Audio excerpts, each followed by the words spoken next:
Prophet said, لا تقوم الساعة حتى تزول الجبال عن أماكنها. The end of time won't come until you see mountains removed from their places. When I was in Mecca, there's mountains have been removed from Mecca. Quwa'iquan, one of the mountains that's known as the Ahad al-Akhshabain. When the angels came to the Prophet ﷺ and they asked him if he wanted to see the mountains that they would يطبقهما على Quraysh. One of them was Abi Qubays and the other was Quwa'iquan. Quwa'iquan has been removed. It's gone. It's no longer there. The mountain is gone. A mountain that the Prophet ﷺ walked in its shade. A mountain that the Prophet ﷺ probably climbed as a boy. This mountain is now removed. Then the Prophet ﷺ said, لا تقوم الساعة حتى تزول الجبال عن أماكنها. These are signs for people to reflect. The Prophet I was on the Arabian Peninsula with my family, walking on the beach, and I came upon people in a public beach having sexual intercourse in a public beach on the Arabian Peninsula. I'm not making this up. This is the level of fasad that is happening on our planet. The Prophet ﷺ said, لا تقوم الساعة حتى يتهارج الناس تهارج الحمير. That the end of time won't come until people are like animals openly. He said, sallallahu alayhi wasallam, that one of the signs of the end of time is civilized people would walk with their thighs exposed in the marketplaces. بادية الأفخاذ في الأسواق. He said that people out of their love of the world, you would get two-income families.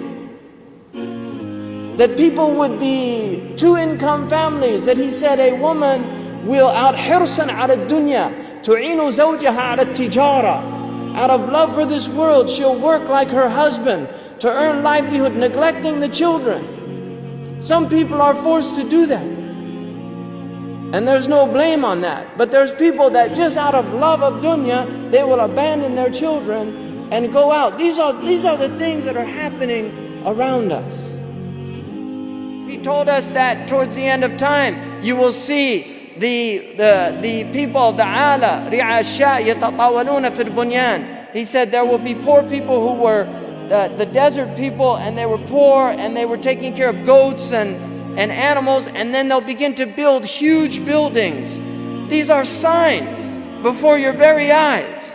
We're seeing signs of our Prophet ﷺ. He told us that you will see the buildings of Mecca reach the mountaintops. The buildings of Mecca will reach the mountaintops. And this is happening in our lifetime. When I first went to Mecca, there were no buildings even close to the tops of the mountains of Mecca. And now it's filled with buildings that are beginning to reach the mountaintops. I was on one of the tallest mountains in Mecca, and you can see the clock tower now surpasses the mountains. The Prophet ﷺ said in a hadith, he said, إِذَا رَأَيْتُمْ مَكَّةَ بُعِجَتْ كَظَائِمًا. If you see Mecca, if you see its mountains with holes pierced through them, this is what it means. بُعِجَتْ كَظَائِمًا وَيَتَسَاوَى بُنْيَانُهَا رُؤُوسَ جِبَالِهَا. And you see the buildings reach or in a riwayah ta'lu, they will actually surpass the mountaintops. And then he said, فَقَدْ أَظَلَّتَ السَّاعَةُ. It means that the sa'a has cast its shadow.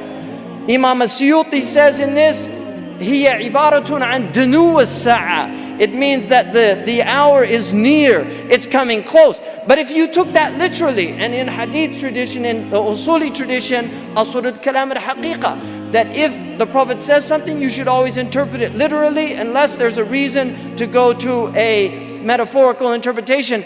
Now we have the clock tower casting a shadow over the Kaaba. So the clock tower, what do they call it in Saudi Arabia? As-sa'a. لَقَدْ أَظَلَّتَ السَّاعَةُ. You could take it literally, the clock has cast its shadow over the Kaaba. Literally or metaphorically, اقتربت الساعة وانشق القمر. The hour is drawing near.